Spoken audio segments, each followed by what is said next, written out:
Welcome back, guys. Welcome to another video, and today I'm going to be reviewing Beekeeper starring Jason Statham.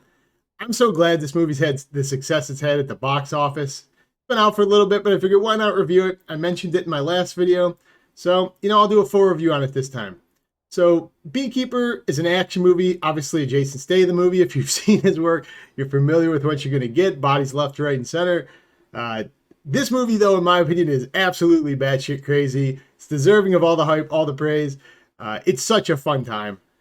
So a little bit of a background on what the plot of this movie is Jason Statham is a beekeeper who's also a beekeeper, a legitimate beekeeper. It's kind of like a play on John Wick. I would describe it as it's a complete mix of John Wick and like law-abiding citizen, where he's kind of like this moral, goalkeeper, and he's going around like doing what he thinks is right.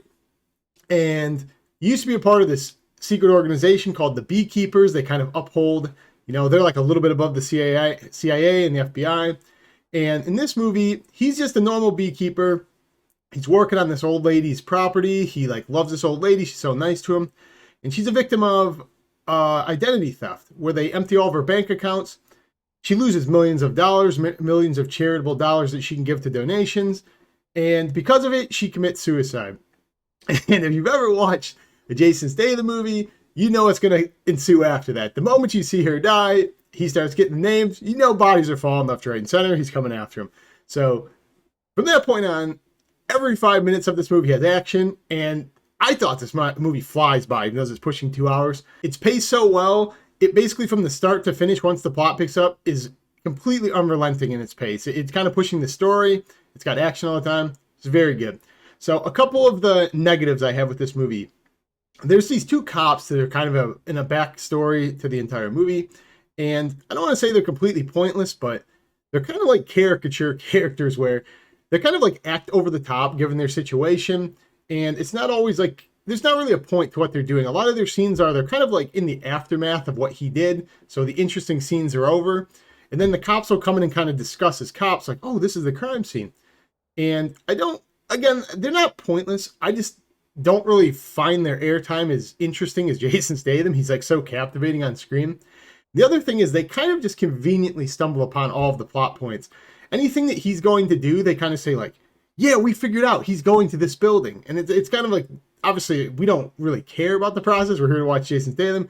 But it is kind of a little bit of a caveat to what's going on, where you're kind of okay, these guys are kind of, omnipotent. They know everything that's going on. So I guess that's one of the harps I have with this movie.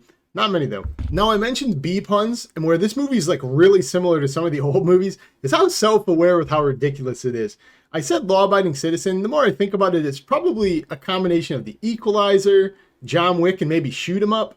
If anyone's ever seen that movie, it's kind of an older movie where they're just making puns all the time. This movie is just filled with bee puns where we gotta protect the hive. Everything is about hornets, the hive. Every single sentence, it seems is some play on bees, which it sounds worse than it is. In the moment, you're kind of okay, I guess I just buy in for this ride. And going back to the self-awareness, I think that's actually what made this movie so likable to me, is that we've kind of bypassed the time where the 90s action movies, early 2000s movies have come and gone, where there always needs to be a higher purpose to what's going on in the action movie. Where this movie reminded me kind of an early stage Arnold Schwarzenegger, Sylvester Stallone, where it's it knows it's so ridiculously over the top that you just can't help but have fun with it because there's not expectations of a grander purpose to the movie. A little bit corny, obviously, every movie with Jason Statham is, but I'm willing to forgive that every single time just for entertainment value. Like I said, I think some action movies have gotten a little bit too artsy in the way they're portrayed. This is just a straight up absolute exhibit in toxic masculinity in the best possible way. So overall, I kind of already talked about this movie in my January review. It was kind of a brief overview. So I figured I'd retouch on it here. Seeing it twice, I feel I was inclined. I had to say something about this movie. I love this movie. Obviously, I saw it twice. I'm going to be buying this movie.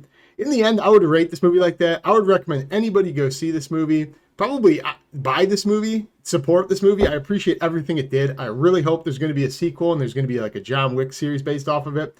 But yeah, Anyone who's a fan of action movies, anyone who just wants a good fun tale that moves pretty fast, I recommend The Beekeeper. So anyways, guys, that's it for this video. It is a short little quick video. It's pretty late. I just got back from the theaters. Figured I'd put it together.